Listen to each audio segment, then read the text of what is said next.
This is a video response to TVP Challenge, who posted a video responding to me on the points that I made in one of my earlier videos where I outlined why the Zeitgeist movement would lead to violence. Both of those videos will be linked to below, and any and all video responses will be accepted. Now, she starts off here attempting to address one of the primary questions.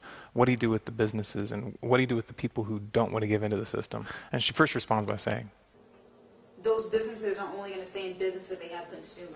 But then they clarify the question. He's asking, what about the people who still want to be consumers of this business? Like, what are you going to do with that business? Well, then those are the people that I'm saying are obviously, even while they still are consumers and they still are in the business, they can still be in the movement. Once we have enough people agreeing with this concept, they're going to be okay with switching to a resource-based economy.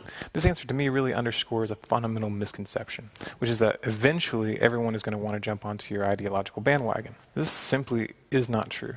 You're not going to convince all of us. The thing is, you're up against competing ideologies, most of which are far more rooted and established than yours could ever be. Take Islam, for example, which by most estimates has about 1.8 billion members worldwide and growing. That belief system isn't just held together by an internet movie, a couple of forums, and a YouTube channel. Their entire way of life is centered around their religion. They have mosques, they have daily prayers, they have traditional meals, and they have a very ingrained set of cultural norms and laws, many of which pertain to private property and business, which do not coincide with those proposed by the Zeitgeist movement. They have members who are willing to blow themselves up for their beliefs. You can't compete with that. And the Muslims are only a small part of what you'll be facing. Your group hasn't fully understood the resistance that they're going to face because as of yet, the vast majority of the population hasn't even heard of the Venus Project. And many who have just write you off. If that ever changes, if you ever stand to consolidate any real power, then you're going to be confronted with a very powerful and motivated enemy. But let's not beat around in the bush. Let's go to the heart of the issue. Will this war of ideas lead to real bloodshed?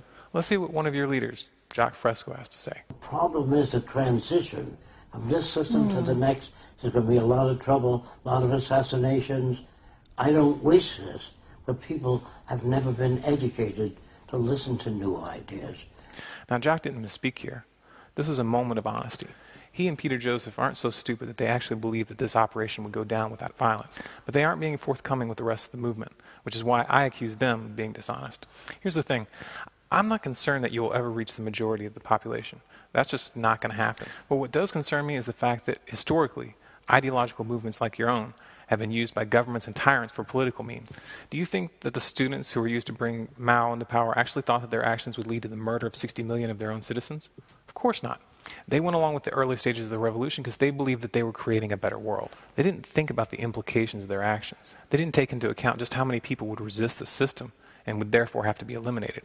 And for those who claim that this process is going to be gradual rather than revolutionary, spanning perhaps 100 to 200 years, all I can say is that you need to do a bit of research on what's happening with the world economy. The bottom is going to fall out of the system much sooner than you may think.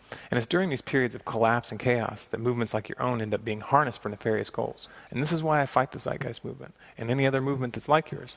And it's also why I'll raise my children to do the same.